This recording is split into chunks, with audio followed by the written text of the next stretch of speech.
ತೋರ್ಸಮ್ಮ ನಿಂಬೆಹಣ್ಣು ಎಲ್ಲಿ ಹೊಡಿಬೇಕು, ಕಟ್ಟು ಹೊಡಿಬೇಕು, ಹೊಡಿಯೋಣ ಅಲ್ಲಿ.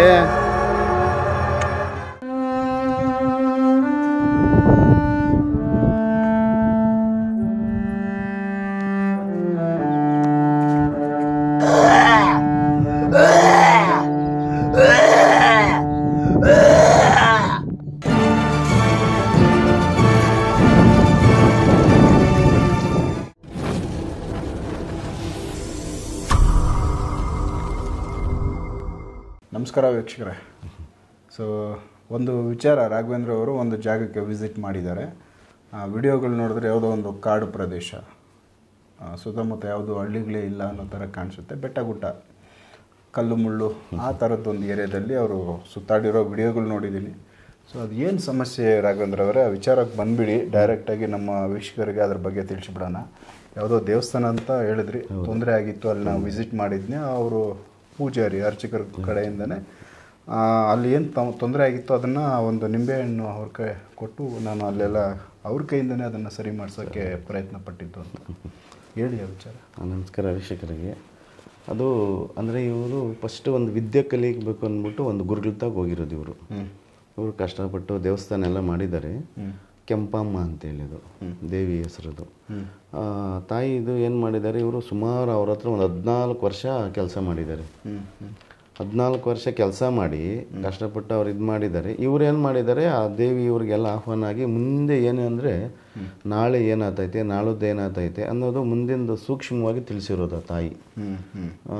ಇವಾಗ ಇವನೇನೋ ಒಂದು ಕೆಲಸ ಮಾಡಬೇಕು ಅಂತಂದರೆ ನೀನು ಇದೇ ಥರನೇ ಮಾಡು, ಮತ್ತು ಈ ಕೆಲಸಕ್ಕೆ ಹೋಗ್ಬೇಡ ಅಂತೇಳಿ ತಾಯಿ ಒಂದು ಮಗನಿಗೆ ಯಾವ ರೀತಿ ಜೋಪಾನ ಮಾಡಬೇಕು ಆ ರೀತಿ ಮಾಡಿ ಎಲ್ಲ ತಿಳಿಸೋದು.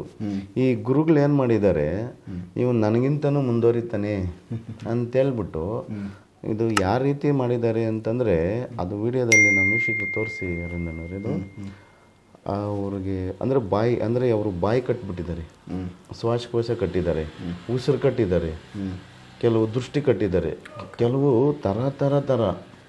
ಈಗ ನಾವು ಒಂದು ನಮ್ಮ ವೀಕ್ಷಕರಿಗೆ ನಾವೇನು ಹೇಳೋಕ್ಕೆ ಇಷ್ಟಪಡ್ತೀವಿ ಅಂದರೆ, ಒಂದು ನಮ್ಮದು ಎಲ್ಲ ಕೆಲವು ಎಪಿಸೋಡ್ಗಳು ಭಯಂಕರವಾಗಿರ್ತವೆ, ಒಂದಕ್ಕಿಂತ ಒಂದು ಟ್ರೆಂಡ್ ಅಂತ ಹೇಳ್ತಾ ಇರ್ತೀವಲ್ಲ ಆ ಥರ. ಇದು ನನ್ನ ಲೈಫಲ್ಲೇ ನೋಡಿಲ್ಲಪ್ಪ. ಅವನಿಗೇನಂತಂದರೆ ದೇವಿ ಏನೇನು ಆಹ್ವಾನ ಆಯಿತು ಅಂದರೆ ಅವನಿಗೆ ಮತ್ತೆ ಕೆಮ್ಮೋದು ಅಂದರೆ ನಮಗೆ ಭಯ ಆಗ್ಬಿಡ್ತಾ ಆ ಥರ ಕೇಸದು. ಹೆಂಗಂದರೆ ಕೆಮ್ತಾನೆ ಇವ್ನಿಗೇನೇನು ಆಗೋತದೇನೋ ಅನ್ನೋ ಭಯ. ಅದು ವಿಪರೀತ ಗಂಟ್ಲು ಹಿಡಿತಾ ಇರ್ತದದು. ಸುಮಾರು ಎಲ್ಲ ಕಡೆನೂ ಸರ್ಚ್ ಮಾಡಿದ್ದಾರೆ. ಅಂದರೆ ಇದಾಗಿರೋದು 12 ವರ್ಷಗಳದ್ದು ಮೇನ್ ಇದು. ಓಕೆ, ಯಾವಾಗೋ ಮಾಡಿದ್ದಾರೆ ಅವರು. 12 ವರ್ಷಗಳಿಂದ ಇಲ್ಲಿವರೆಗೂ ಅವರು ಸಫರ್ ಪಟ್ಕೊಂಡೇ ಬಂದಿದ್ದಾರೆ. ಕೆಲವು ಬೇಜನ್ ಗುರುಗಳನ್ನ ಕಾಂಟ್ಯಾಕ್ಟ್ ಮಾಡೋದು. ಆಮೇಲೆ ಇವರು ವಿದ್ಯೆ ಕಲ್ತಿದ್ದಾರೆ. ಇವರು ಎಲ್ಲ ರೀತಿಯೂ ಸಾಧನೆ ಮಾಡಿದ್ದಾರೆ, ಎಲ್ಲ ರೀತಿಯೂ ಪರಿಹಾರ ಮಾರ್ಗವಾಗಿ ಕಂಡಿಡ್ಕೊಂಡಿದ್ದಾರೆ. ಅದು ಏನು ಮಾಡಿದ್ರು ಕ್ಲಿಯರ್ ಆಗ್ತಾ ಇಲ್ಲ. ಇದು ಎಲ್ಲ ಕಡೆ ಹೋಗಿ ಇದು ಮಾಡಿ ಲಾಸ್ಟ್ಗೆ ನಮ್ಮದೊಂದು ಎಪಿಸೋಡ್ ನೋಡಿ ಆಮೇಲೆ ಅವರು ನಮ್ಮನ್ನು ಕಾಂಟ್ಯಾಕ್ಟ್ ಮಾಡಿದ್ರು. ಆಮೇಲೆ ನಾನು ಅವ್ರಿಗೆಲ್ಲ ಸಲಹೆ ಕೊಟ್ಟು ಈ ಥರ ಏನೇನು ಮಾಡಬೇಕು ಅಂದ್ಬಿಟ್ಟು ಮೊದಲು ನಾನು ಏನು ಮಾಡಿದೆ ಅಂದರೆ ತಾಯಿನ ಪ್ರಶ್ನೆ ಮಾಡಿದೆ ನಾನು. ಇದು ಯಾಕಂದರೆ ನಾನು ಏನೇ ಒಂದು ಕೆಲಸ ಆಗಬೇಕಾದ್ರೂ ತಾಯಿ ಮುಖಾಂತರವಾಗಿಯೇ ನಾವು ಹೋಗೋದು. ಆ ತಾಯಿ ಹೇಳಿದಾಗ ಇಲ್ಲ, ಇದು ಈ ರೀತಿ ಆಗೈತೆ, ನೀನು ಈ ರೀತಿಯೇ ಮಾಡ್ಕೊಬೇಕು ಅಂತ ಹೇಳಿದೆ. ಆಮೇಲೆ ನಾನು ಇಂಥ ದಿನ ಬರ್ತೀನಿ ಅಂತ ಅವ್ರಿಗೆ ಟೈಮ್ ಕೊಟ್ಟೆ ನಾವು ಟೈಮ್. ಆಮೇಲೆ ಇಲ್ಲಿ ಬಂದಾದ್ಮೇಲೆ ನಮ್ಮದೇನಿತ್ತೋ ಯಾಕಂದ್ರೆ ನಾವು ಎತ್ಕಂತ ನಾನು ಫಸ್ಟ್ ಸ್ಟಾರ್ಟಿಂಗ್ ಯಾರ ಮನೆಗೂ ಹೋಗಲ್ಲ. ಕೆಲವು ರೂಲ್ಸ್ಗಳು, ರೆಗ್ಯುಲೇಷನ್, ಆಮೇಲೆ ಅಲ್ಲಿನ ಶಕ್ತಿಗಳು ಏನಿದ್ದಾವೆ ಅಂದ್ಬಿಟ್ಟು ನಾವಿಲ್ಲಿ ಏನು ಮಾಡಿ ಕಳಿಸ್ಬೇಕು ಅನ್ನೋದು ನಾನು ಮಾಡಿ ಕಳಿಸಿದ್ದೆ. ಆಮೇಲೆ ಆಯಿತು ಇಂಥ ದಿನ ಬಾ ಅಂತ ಹೇಳಿದ್ರು. ಟೈಮೆಲ್ಲ ಕೊಟ್ಟು ಹೋದೆ ನಾನು. ಆಮೇಲೆ ಅವ್ರಿಗೇನು ಹೇಳಿದೆ ಅಂತಂದರೆ, ನಾನು 7 ಕೆರೆ ನೀರು ಥರದ್ದು ಕೇಳಿದ್ದೆ ನಾನು. ಆಮೇಲೆ ಕೆಲವು ನೀರುಗಳು ಹೇಳ್ತೀವಿ, ಈ ಕೆಲವು ಹೇಳ್ತೀನಿ ನಾನು ನೆಕ್ಸ್ಟ್ ಎಪಿಸೋಡಲ್ಲಿ. ಈ ನದಿಗಳದ್ದು ವಿಶೇಷವಾಗಿ ಏನೇನು ಇದು ಮಾಡಬೇಕು, ನಾನು ಏನಕ್ಕೆ ಈಗ ಆಲ್ಮೋಸ್ಟ್ ನಾನು ನಾವು ನೀವು ಹೋದಾಗ ಲೈವಾಗೆ ತೋರಿಸಿದ್ವಿ ನದಿಯಲ್ಲಿ ಏನಕ್ಕೆ ಕಟ್ಟು ಹೊಡಿತೀವಿ, ಮತ್ತು ಇದರಲ್ಲಿ ಬೇರೆ ಬೇರೆ ಇವು ಕೆರೆಗಳಲ್ಲಿ ಏನಕ್ಕೆ ನೀರು ತರಿಸ್ತೀವಿ ಅನ್ನೋದಕ್ಕೆ ಇದು ಮೇಯ್ನು. 7 ಕೆರೆ ನೀರು ಅಂತಂದರೆ ಇದು ಭಾರಿ ಪವರ್ ಎನರ್ಜಿ ಇರೋಂಥದ್ದು. 7 ಕೆರೆ ನೀರು ತರಿಸಿ, ಆಂಜನೇಯನ ನೀರು ತರಿಸಿ, ತೀರ್ಥಗಳು ಕೆಲವೆಲ್ಲ ಕಡೆ ತೀರ್ಥಗಳು ತರಿಸಿ, ಆಮೇಲೆ ಅವ್ರಿಗೆ ಅಲ್ಲೆಲ್ಲ ಹೋಗಿ ದೇವಿಗೆಲ್ಲ ದಿಗ್ಬಂಧನ ಬಿಚ್ಚಿ, ಮತ್ತು ಇವ್ರಿಗೆ ಅಲ್ಲೇ ದೇವಿ ಮುಂದೆನೇ ಆಕರ್ಷಣೆ ತಗೊಂಡು ಅವ್ರ ಗುರುಗಳು ಏನೇನು ಅವ್ರಿಗೆ ಕಟ್ ಮಾಡಿ ಮತ್ತೆ ಅವ್ರು ಹೇಳಿದ್ರಂತೆ, ನಿನ್ನ ಲೈಫಲ್ಲಿ ಎಲ್ಲಿ ಹೋದರೂ ಇದು ಕ್ಲಿಯರೇ, ನಾನು ಯಾರ ಕೈಯಾಗೂ ಮಾಡೋಕ್ಕಾಗಲ್ಲ ಅಂತಲೇ ಹೇಳಿ ಕಳಿಸಿದ್ರಂತೆ ಅವ್ರಿಗೆ. ಅಂದರೆ ಅದು ಅಷ್ಟು ಚಾಲೆಂಜ್ ಮಾಡಿ ಇದು ಮಾಡಿದ್ದಂತೆ. ಆದ್ರೆ ನಾವು ಅಂದರೆ ಒಂದು ದೈವ ಪ್ರೇರಣೆಯಿಂದ ನಾನು ಮಾಡಿಕೊಟ್ಟೆ ಕೊಡ್ತೀನಿ, ನೀನೇನು ಭಯ ಪಡಬೇಡ, ಎಲ್ಲ ದೇವಿ ಇದ್ದಾರೆ, ದೇವ್ರಿಗಿಂತ ದೊಡ್ಡವ್ರು ಇಲ್ಲಿ ಯಾರೂ ಇಲ್ಲ, ಒಂದು ಅದು ಹುಡುಕ್ಬೇಕಷ್ಟೇ ಅದು ಅಂತೇಳಿ ಅದ್ರ ಪರಿಹಾರ ಮಾರ್ಗವಾಗಿ ಕಂಡು ಹಿಡ್ದು ಆಮೇಲೆ ಅಲ್ಲಿ ಹೋಗಿ ಎಲ್ಲ ದೇವಿ ಎದುರುಗಡೆನೇ ನಾನು ಕುತ್ರಿಸಿದ್ದೀನಿ. ಅದು ವಿಡಿಯೋದಲ್ಲೆಲ್ಲ ತೋರಿಸೋಣ. ಅದು ದೇವಿ ಎದುರುಗೆ ಕುತ್ರಿಸಿ ಅರಿಶಿನ ನೀರು, ಕುಂಕುಮ ನೀರು, 7 ಕೆರೆ ನೀರು, ಆಂಜನೇಯ ಎಲ್ಲನೂ ಅವ್ರಿಗೆ ಸ್ನಾನ ಮಾಡಿಸಿದ್ವಿ. ಅಲ್ಲಿ ಸ್ನಾನ ಮಾಡಿಸಿ ಏನೇನು ಬೇಕು ಎಲ್ಲ ಕ್ಲಿಯರ್ ಎಲ್ಲ ಆದಮೇಲೆ ದೇವಿಯನ್ನು ಆಕರ್ಷಣೆ ತಗೊಂಡ್ವಲ್ಲ, ಅದು ತಗಂತಾನೆ ಅಮ್ಮವರು ಬಂದು ಅವ್ರು ಎಲ್ಲಿ ನೋಡ್ರಿ ಅದು ದೇವಸ್ಥಾನ ಇರೋದು ಒಂದು ಇದರಲ್ಲಿ 1 ಕಿಲೋಮೀಟರ್ ಕರ್ಕೊಂಡೋಗೈತೆ ಅವ್ರ ಮೈ ಮೇಲೆ ಆಹ್ವಾನ ಆಗಿ. ಇದು ಫಸ್ಟ್ ಟೈಮ್ ನಾನು ಈ ಥರ ನೋಡಿರೋ. 1 ಕಿಲೋಮೀಟ್ರು ಎಫೆಕ್ಟ್ ಮಾಡಿದ್ದಾರೆ. ಅಂದರೆ ಅವ್ರು ಸುತ್ತು ಕಾಡೋದು ಎಷ್ಟು ಚೆನ್ನಾಗೈತೆ ಅಂತ ನೇಚರ್, ಅದು ಅಷ್ಟು ನೀಟಾಗಿರೋಂಥ ನೇಚರು ಅಂಥ ದೇವಸ್ಥಾನನೇ ಕಟ್ ಮಾಡಾಕಿದ್ರು ಅವರು. ಆ ಥರ ಎನರ್ಜಿ ಇರೋಂಥ ದೇವಿ ಅದು. ಲಾಸ್ಟ್ಗೆ ದೇವಿ ಯಾವಾಗ ಆಹ್ವಾನ ಆಗಿ ಎಲ್ಲ ಕ್ಲಿಯರ್ ಆಯಿತು ನೋಡ್ರಿ, ನಾವು ಅದೇ ಹೇಳ್ತೀವಿ, ದೈವಶಕ್ತಿ ಒಂದಿದ್ರೆ ಯಾರು ಏನು ಮಾಡಂಗೇ ಇಲ್ಲ ಅಂತ ಹೇಳ್ತೀವಲ್ಲ, ಆ ರೀತಿ 1 ಕಿಲೋಮೀಟ್ರ್ ಅವ್ರಿಗೆ ಆಹ್ವಾನ ಆಗಿ ಒಂದು ನಿಂಬೆಹಣ್ಣು ಕೊಟ್ವಿ ಮಂತ್ರಿಸಿ, ಎಲ್ಲ ಕ್ಲಿಯರ್ ಆದ್ಮೇಲೆ ಎಲ್ಲಿ ಆ ಗುಟ್ಟ ಬೆಟ್ಟ ಮತ್ತು ಆ ಬದಿಗಳಲ್ಲೂ ಬಿಟ್ಟಿಲ್ಲ ಅದು. ಅವರೇ ಕರ್ಕೊಂಡೋಗಿ ಕ್ಲಿಯರ್ ಹೊಡೆದು ಎಲ್ಲ ಕ್ಲಿಯರ್ ಮಾಡ್ತದೆ. ಸೂಪರ್. ಸೊ ಈಗ ಅವರು ಕೈಯಿಂದ ಎಲ್ಲ ಕ್ಲಿಯರ್ ಆದಮೇಲೆ ಯಾವ ಥರ ಅವ್ರಿಗೆ ಚೇಂಜಸ್ ಕಾಣಿಸಿದೆ? ಈಗ ಅವರೇ ನಮ್ಗೆ ಆರಾಮಾಗಿದ್ದೀವಿ, ಅಲ್ಲಿ ಕ್ಲಿಯರ್ ತೋರಿಸ್ತಿದ್ದಲ್ಲ, ಆಯ್ತಲ್ಲ, ಅಲ್ಲೇ ದೇವಿ ಎಲ್ಲ ಆಹ್ವಾನ ಆಯಿತು, ಕರೆಸಿದ್ದಾಯಿತು, ಮಾತಾಡಿಸಿದ್ದಾಯಿತು, ಎಲ್ಲ ಕ್ಲಿಯರ್ ಮಾಡಿ ಕೊಟ್ಟಿದ್ದಾದ್ಮೇಲೆ ನಾವು ಏನೇ ಒಂದು ನಾವು ಮಾಡಬೇಕು ಅಂತಂದರೆ ಇಲ್ಲಿ ಸಾಕ್ಷಿ ಸಮೇತ ಕೊಡಬೇಕು. ಸುಮ್ಮನೆ ಏನೋ ವಿಡಿಯೋದಲ್ಲಿ ಅವರು ಮಾತಾಡಿದ್ದಾರೆ ಎಲ್ಲ ಅಂದರೆ ವಿಡಿಯೋದಲ್ಲಿ ನಾವು ಏನೇನು ಮಾಡಿಸಿದ್ದೀವಿ ಏನೇನು ಅನ್ನೋದನ್ನು ನಾನು ಕ್ಲಾರಿಟಿ ಕೊಟ್ಟಿದ್ದೀನಿ. ಅದು ಅದರಂತಾನೆ ನಮ್ಮ ವೀಕ್ಷಕರಿಗೆ ಇದು ಮಾಡೋಣ. ಅದು ಕಷ್ಟ ಸರ್. ಇಲ್ಲಿ ಏನು ಗೊತ್ತಾ, ನಾವು ಏನೇ ಒಂದು ಮಾಡಿದ್ರೂ ನೇಚರ್ಗೆ ನಾವು ಹೊಂದಾವಣಿಕೆ ತಗೋಬೇಕಿಲ್ಲಿ. ಕೆಲವು ವಿಚಾರಗಳಲ್ಲಿ ಈಗ ನೋಡ್ರಿ, ನೀವು ಏನು ಹೇಳ್ತಿರ್ತೀವಿ ಅಂತಂದ್ರೆ, ನಾವು ದೇವಸ್ಥಾನಕ್ಕೆ ಹೋದ್ವಿ, ಕೆಲವು ನಾವು ಎಲ್ಲ ರೀತಿಯೂ ಪೂಜೆ ಮಾಡಿಬಿಟ್ವಿ, ಎಲ್ಲ ಥರ ಮಾಡಿದ್ವಿಯಪ್ಪ. ನಮಗೆ ಇಲ್ಲಿ ಕೆಲವ್ರಿಗೆ ಹೇಳ್ತಾ ಇರ್ತಾರೆ, ಸರ್ ನಾವು ಎಲ್ಲ ಥರ ಹೋಮಗಳು, ಆಹ್ವಾನಗಳು, ಪೂಜೆಗಳು, ಪುನಸ್ಕಾರಗಳು ಎಲ್ಲ ರೀತಿಯೂ ಮಾಡಿಬಿಟ್ಟಿದ್ದೀವಿ, ನಮಗೆ ಎಲ್ಲ ರೀತಿ ಆದ್ರೂ ದರಿದ್ರ ತಪ್ಪಿದ್ದೇ ಅಲ್ಲ. ಏನಕ್ಕೆ ಅಂದರೆ ನಾವು ಕೆಲವು ರೀತಿ ನೀತಿಗಳು ಬದಲಾಯಿಸ್ಕೊಬೇಕಿಲ್ಲಿ, ನಮ್ಮ ಜೀವನದಲ್ಲಿ ಅಳವಡಿಸ್ಕೊಬೇಕೀಗ. ಈಗ ಬೆಳಗ್ಗೆ ಎಷ್ಟು ಗಂಟೆಗೆ ಪೂಜೆ ಮಾಡಬೇಕು, ಸಂಜೆ ಎಷ್ಟು ಗಂಟೆಗೆ ಪೂಜೆ ಮಾಡಬೇಕು ಅಂದರೆ ಇವು ನಾವು ನೇಚರ್ ಕರೆಕ್ಟಾಗಿ ಕನೆಕ್ಟಿವಿಟಿ ಆಗಿಬಿಟ್ರೆ ಆ ಪ್ರಕೃತಿನೇ ನಮ್ಗೆ ಸಪೋರ್ಟ್ ಕೊಟ್ಬಿಡ್ತದೆ. ಆ ಪ್ರಕೃತಿ ತಗೊಂಡು ಆಮೇಲೆ ನಾವು ಕೆಲಸ ಮಾಡಿದ್ರೆ ನಮ್ಗೆ ಸೋಲ್ ಅನ್ನೋದು ಬರೋದೇ ಇಲ್ಲ. ಇದು ಯಾವ ಕಾರಣಕ್ಕೂ ಜಯನೇ ಇದು. ಸೊ ಎಲ್ಲ ಕೈ ಇಟ್ಟಿದ್ದ ಕೆಲಸಗಳಲ್ಲಿ ಸಕ್ಸಸ್ ಆಗಿರುತ್ತೆ. ನಾವೇನು ಮಾಡ್ತೀವಿ ಗೊತ್ತಾ, ಈಗ ನಾವು ಏನಂತೀವಿ ಅಂದರೆ ಅಂದರೆ ಇವಾಗ ನಾವು ಯಾವ ಟೈಮ್ಗೆ ಹೇಳೋದು, ಯಾವ ಟೈಮ್ಗೆ ನಾವು ಏನೇನು ಮಾಡ್ಬೇಕು ಇವೆಲ್ಲ ಮಾಡಲ್ಲ, ಉಲ್ಟಾ ರಿವರ್ಸ್ ಮಾಡೋಕ್ಕೆ ಹೋಗೋದು. ಅದೇನಾಗ್ತದೆ, ನಮ್ಗೆ ರಿವರ್ಸ್ ಆಗೇ ಆಗ್ತೈತೆ. ಇದನ್ನು ತಿಳ್ಕೊಂಬಿಟ್ರೆ ಆಲ್ಮೋಸ್ಟು ಇದು ನಾವು ನಮ್ಮ ಅಂದರೆ ನಾವು ಪಂಡಿತರ ಹತ್ರಕ್ಕೆ ಹೋಗಂಗೆ ಇರಲ್ಲ. ಆಮೇಲೆ ದೇವ್ರ ಮೇಲೆ ಅನ್ನೋದು ಈ ಅಪನಂಬಿಕೆ ಅನ್ನೋದು ಬರಲ್ಲ. ಅದು ದೇವ್ರು ಆಲ್ಮೋಸ್ಟ್ ಇದ್ದೇ ಇರ್ತದೆ. ಈಗ ನಾವೇನೇ ಒಂದು ಮಾಡ್ಬೇಕಾದ್ರೆ ಒಂದು ದೈವಶಕ್ತಿ, ಒಂದು ಎನರ್ಜಿ, ಆ ಎನರ್ಜಿ ತಗೋಬೇಕಲ್ಲ ನಾವು. ಯಾವ ರೀತಿ ತಗೋಣ ಅನ್ನೋದು ಗೊತ್ತಿರಲ್ಲ. ಅವ್ರು ಏನು ಮಾಡ್ತಾರೆ, ಹುಡುಕ್ತಾ ಇರ್ತಾರೆ ಅಷ್ಟೇ. ಅಲ್ಲೇ ಪ್ರಶ್ನೆ ಅಲ್ಲೇ ಉತ್ತರ. ಈಗ ಒಬ್ಬ ಮನುಷ್ಯನಿಗೆ ಏನೋ ಕಷ್ಟ ಅಂದಮೇಲೆ ಮುಖದಲ್ಲಿ ಗೊತ್ತಾಗುತ್ತಲ್ಲ, ಆ ರೀತಿ ಅಲ್ಲೇ ಪ್ರಶ್ನೆ ಅಲ್ಲೇ ಉತ್ತರ. ಅಂದರೆ ಹುಡುಕ್ಬೇಕಷ್ಟೇ. ಅಲ್ಲಿ ಹುಡುಕ್ದಾಗ ಏನಾಗ್ತದೆ, ಆಟೋಮೆಟಿಕ್ಕಾಗಿ ಕ್ಲಿಯರ್ ಅಂತದೆ. ಇದು ಅದೇ ಥರನೇ ಅಷ್ಟು ಕಷ್ಟ ಬಿದ್ದೀವಿ ಇದ್ರದ್ದು ಯಾಕಂದರೆ ಅವ್ರು 12 ವರ್ಷದ ಸಮಸ್ಯೆ ಇದು. ಕ್ಲಿಯರ್ ಮಾಡಬೇಕು ಅಂತಂದರೆ ಇಲ್ಲೇನು ನಾವು ಕೂತ್ಕೊಂಡು ಸುಮ್ಮನೆ ಹೇಳ್ತಾ ಇರಲ್ಲ. ಎಷ್ಟು ಶ್ರಮ ಪಟ್ಟಿರ್ತೀವಿ, ಎಷ್ಟು ಕಷ್ಟಪಟ್ಟಿರ್ತೀವಿ.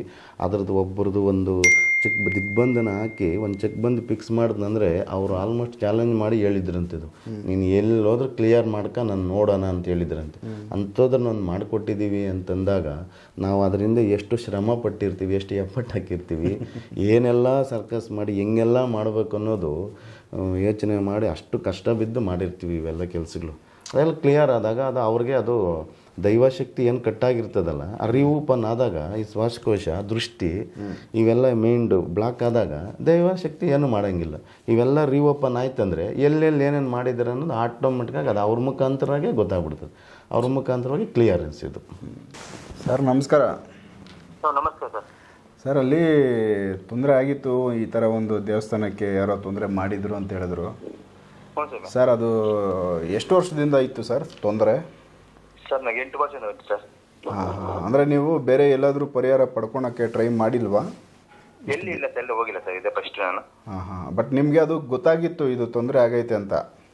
ಸರ್ ನಮ್ಮ ಗುರು ಇತ್ತ, ನಾವು ಗುರು ಹೊತ್ತು ಕೆಲ್ಸಕ್ಕೆ ಹೋಗ್ತಾ ಇದ್ವಿ ಸರ್, ನಾವು ವೈದ್ಯ ಕಡೆಗೆ ಹೋಗ್ತಾ ಇದ್ವಿ. ಅಲ್ಲಿ ಹೋಗಿದ್ದಕ್ಕೆ ನಮ್ಮ ಗುರು ಕಟ್ಟಾಗಿತ್ತು ಸರ್, ಬರ್ದಾಗ ಮಾಡಿದ್ದೇವೆ ಸರ್ ಅಮ್ಮನಿಗೆ. ಅಂದರೆ ನಿಮ್ಮ ಗುರುಗಳೇ ಮಾಡಿಬಿಟ್ಟಿದ್ದಾರೆ ಆ ಥರ? ಹಾಂ, ಗುರುಗಳೇ ಮಾಡಿದ್ರು ಸರ್. ಅದು ಅಂದರೆ ನೀವು ಅವ್ರನ್ನ ಕ್ರಾಸ್ ಮಾಡಿ ಮುಂದೆ ಹೋಗ್ತಾ ಇದ್ದೀರ ಅನ್ನೋ ಒಂದು ಇದಕ್ಕೆ ಯಾವ ಥರ? ಹ್ಞೂ ಸ್ವಾಮಿ, ನಾವು ಅಮ್ಮ ಬಂತಲ್ಲ, ಬಂದ ತಕ್ಷಣ ಇದು ಇಂಪ್ರೂವ್ಮೆಂಟ್ ಆತನಂತ ಕಟ್ ಆಗಿತ್ತು ಸ್ವಾಮಿ ನನಗೆ. ಓಕೆ. ಅಂದರೆ ಅಲ್ಲಿ ನಿಮ್ಮ ಜಾಗ ತುಂಬ ಚೆನ್ನಾಗಿದೆ, ಪ್ರಶಾಂತವಾದ ಒಂದು ವಾತಾವರಣ ಇದೆ ಅಲ್ಲಿ. ಹ್ಞೂ ಸರ್. ಬಟ್ ನೀವು ತುಂಬ ಕಾಡು ಮೇಡು ಬೆಟ್ಟ ಗುಟ್ಟ ಅನ್ನೋ ಥರ ಅಲ್ಲಿ ಸುತ್ತಾಡಿದ್ದೀರ ಸಮಸ್ಯೆನ ಬಗೆಹರಿಸ್ಕೊಳ್ಳೋದಕ್ಕೋಸ್ಕರ ಅಲ್ಲಿ. ಹ್ಞೂ ಸರ್. ಓಕೆ. ಈಗ ಅಲ್ಲಿ ಯಾವ ಥರ ಬದಲಾವಣೆ ನಿಮ್ಗೆ ಈಗ ಪ್ರೆಸೆಂಟ್ ಯಾವ ಥರ ಚೇಂಜಸ್ ಕಾಣಿಸಿದೆ ಸರ್? ಮೊದಲು ನಾವು ಅಮ್ಮನ ಬಂತ ಕ್ಯಾಕ್ ಆಗ್ತಾ ಇರೋದು, ಒಂದು ಗಂಟ್ಲಿಗೆ ಬಂದು ಅಂಟ್ಕೊಂಡು ಸರ್ ಅದು. ಇವು ತಟ್ಟೆ ಎತ್ಕೊಂಡು ಗಂಟೆ ತಗೊಂಡು ಬರ್ತಾ ತಮ್ಮಳು.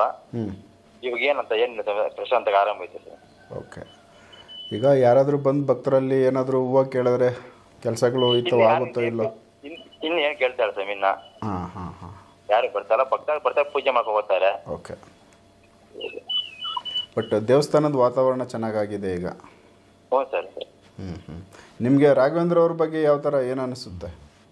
ಹೆಂಗ್ ಮೇಲ್ ಸರ್, ಅವ್ರು ಆವತ್ತಿಂದ ಮೊನ್ನೆ 3 ವಾರದಿಂದ ಮೇಲ್ ಸರ್ ನಂಗೆ ಕಮ್ಮಿ ಆಯಿತು. ಮೊದಲು ಫುಲ್ ಟಾರ್ಚರ್ ಇರುತ್ತೆ ನನಗೆ ಅಮ್ಮನ.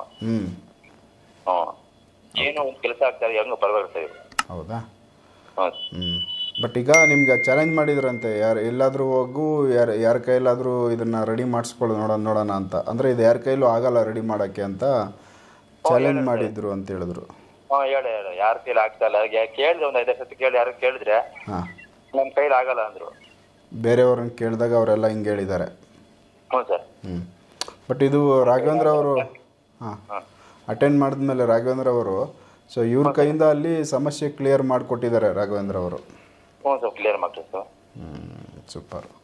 ಯಾಕಂದರೆ ಈ ಥರ ಒಂದು ದೇವಸ್ಥಾನಕ್ಕೆ ಕಟ್ಟಾಕೋದು ಇಲ್ಲ ಬಂಧಿಸೋದು ತೊಂದರೆ ಕೊಡೋದು ಸಾಮಾನ್ಯವಾಗಿ ಯಾರೋ ಬೇಕಂತ ಮಾಡಿರ್ತಾರೆ. ಬಟ್ ಅಂತ ಅದಕ್ಕೆ ಪರಿಹಾರಗಳು ಕೊಡೋದು ಕಷ್ಟ. ಬಟ್ ಇಲ್ಲಿ ಪರಿಹಾರ ಸಿಕ್ಕಿದೆ ನಿಮಗೆ.